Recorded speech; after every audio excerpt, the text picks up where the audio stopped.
I bought a piece of land everyone else had written off after a fire. And after I rebuilt it, the HOA showed up claiming it had always belonged to them. Let me tell you how that lie fell apart.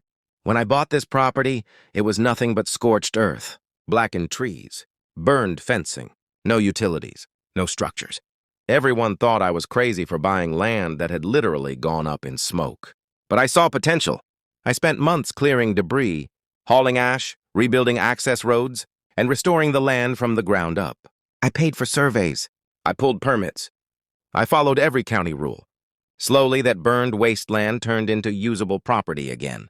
That's when the HOA appeared. One afternoon, a letter showed up taped to my temporary gate. It said the land I was rebuilding was HOA common property, and that I was trespassing.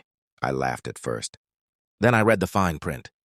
They demanded I stop work immediately, or face fines, liens, and legal action. So I called the HOA board.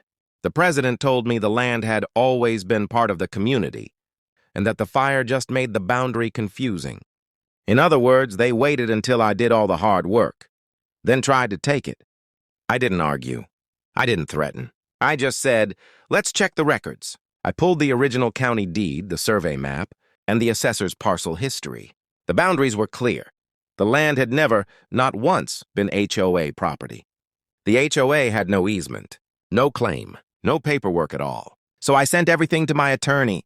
2 weeks later, the HOA got a certified letter demanding they withdraw their claim, stop harassment, and correct their records or face a lawsuit for fraud and interference. Their response? Silence. Then suddenly the signs disappeared. The letters stopped. And the HOA quietly updated their maps like nothing ever happened. They thought burned land was abandoned land. They thought I wouldn't check. They thought I'd back down. All it took was one deed to expose their lie. And I finished rebuilding on my land.